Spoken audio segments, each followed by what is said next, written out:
Welcome to the Parliamericas podcast. In this episode, we explore how parliaments can support the sustainable development of the blue economy through legislative frameworks that balance economic growth, environmental stewardship, and climate resilience. You will hear from the Honourable Reginald Farley, President of the Senate of Barbados, who reflects on Barbados' efforts to modernize its fisheries and marine governance legislation. His participation also highlights the importance of regional cooperation and international standards in advancing ocean governance and building resilient, sustainable economies across the Caribbean. This episode was recorded during the 22nd Parliamericas Plenary Assembly and 10th Gathering of the Open Parliament Network, titled Parliamentary Leadership for Shared Prosperity, Advancing Trade, Innovation, and Security in a Changing World, held in Ottawa, Canada from May 19th to 22nd, 2026.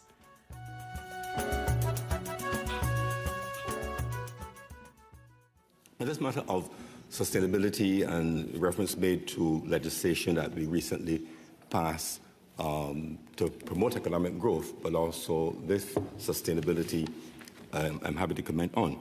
First of all, let me just let you know about Barbados. Barbados is a small island in the Caribbean, some 432 square kilometers, 166 square miles, but an ocean area in its exclusive economic zone in the region of 186,898 square kilometers. That is 400 times ocean in our economic zone as we have inland space. So we're a small island developing state, but a big ocean state. And they have decided not to complain about that which we cannot change. No amount of complaining will make our land size grow bigger, but look to see how we can develop what we do have access to. That is the 200 kilometers directly east of us. The nearest land on the east of Barbados is Africa, Ghana on the west coast. And therefore, it is for us to develop, and we have countries on the south and the west. We have agreements with them. So that's the context. So for us then, we are looking at, we have traditional benefits from the blue economy, and we've decided to have a very focused strategy built around the blue. In 2018, when the party of which I'm the chairman and of which I'm a member and a former minister took office once again, we created a Ministry of Blue Economy and Maritime Affairs, and that was to create focus on this area. We also, in 2021, with the assistance of the Inter-American Development Bank, developed a Blue Ocean strategy and an action plan, which then led to the development of legislation as part of that. Two pieces I want to make quick reference to in the limited time I have is, first of all, a Maritime Areas Jurisdiction and Rights Act of 2025. And the second one is the Sustainable Fisheries Management and Development Act, also of 2025. We all know under the United Nations Law of the Sea and international conventions, countries are entitled to a 12-mile territorial limit and a 200-mile economic zone, provided it doesn't clash with other persons' zones.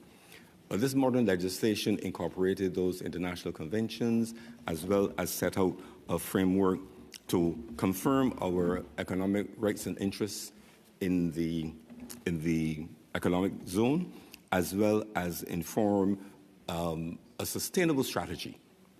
So what does this do? Together, these form a coherent, forward-looking strategy that balances economic growth with environmental sustainability, embedding matters related to climate change and climate resilience, as well as corporate social responsibility in this development model.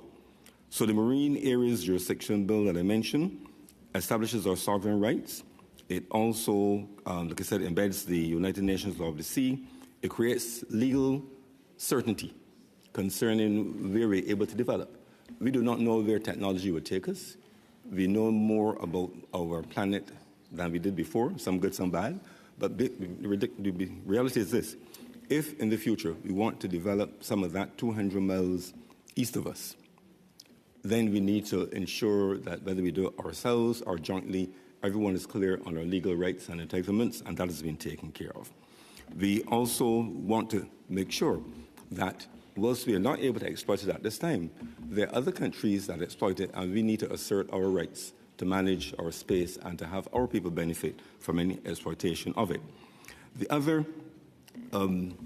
more pertinent legislation to the question raised on balance of economic growth and sustainability is captured under the Fisheries Management and Development Act, which is a modern, comprehensive bit of legislation that recognizes that fisheries are not just a source of food and employment, as they traditionally have been for hundreds of years, but also a pillar of our cultural identity, as well as part of our coastal resilience. Now, most of our earnings and for our GDP, as well as employment and foreign exchange, comes from tourism, and these are interlinked.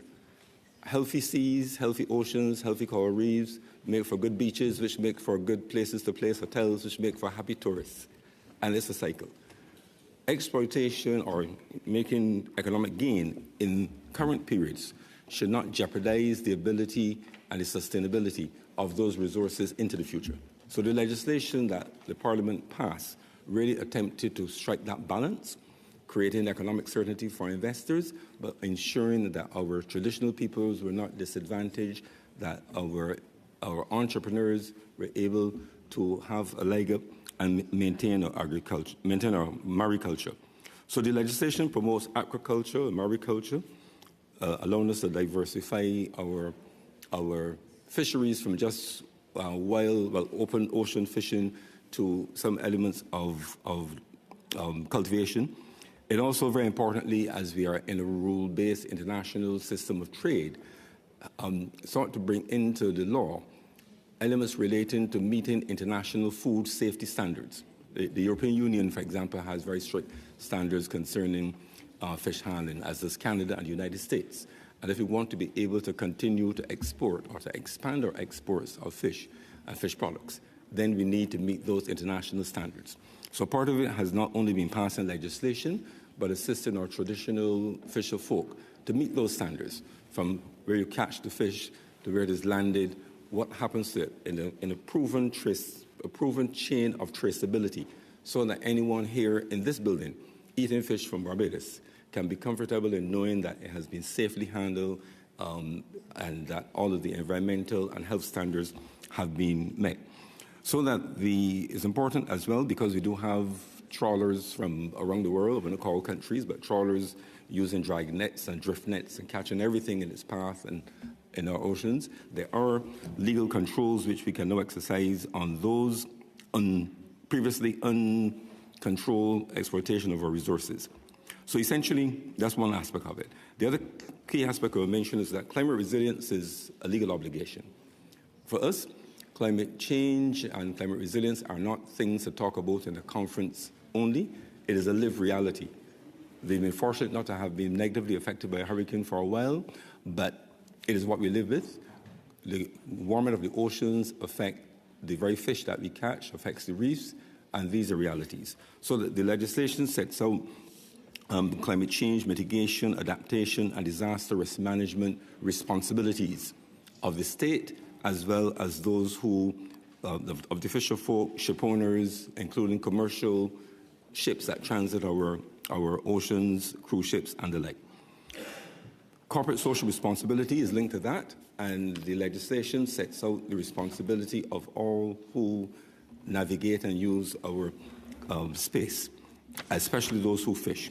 There is a requirement, for example, for digital vessel monitoring and traceability to combat not only illegal fishing, but illegal dumping in our waters in a way that would kill our fish, to put it in simple terms. Environmental compliance is a condition of licensing. Community engagement. The legislation recognizes fisher folk associations and community bodies, grassroots bodies of fisher folk, as persons who will need to be consulted in matters relating to coastal development, including new infrastructure, essentially recognizing that there's a traditional body of knowledge from people in my constituency. I represented a coastal constituency, and Mr. Graham Nurse, for example, the old fisherman, had knowledge handed down to him from his grandparents. And there were folks, wisely, from the University of West Indies who would come to Mr. Nurse to learn about the sea. Yes. So essentially, those things which are part of our lived reality have been caught up in the legislation. So the legislation sought then to marry economic growth and development, to marry scientific growth, to marry the opportunity to use modern science to exploit deep ocean in a way for commercial gain, to get energy from our oceans, but also preserving the lived reality of everyday citizens to earn their living from the sea. For our visitors and our nationals to be able to have clean oceans for a regular sea bath is one of the most therapeutic things you could do in the world.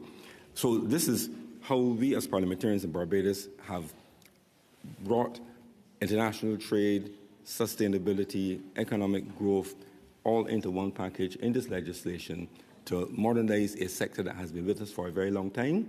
And I'll close by saying that Barbados doesn't stand alone in this regard, because at the Caribbean level, in 2024, the Caribbean community, a group of Caribbean nations, has launched a project titled Towards the Caribbean Community CARICOM Framework for Strengthening Ocean Governance, Effective Engagement in the International Oceans Agenda. And that really will lead to a Caribbean-wide blue economy policy, which will help to guide sustainable marine development across the Caribbean archipelago. And that's a very high-level, quick shot of what we as a parliament have been busying ourselves with, especially in 2024, 25, 26, to modernize an ancient sector. Thank you very much for your attention.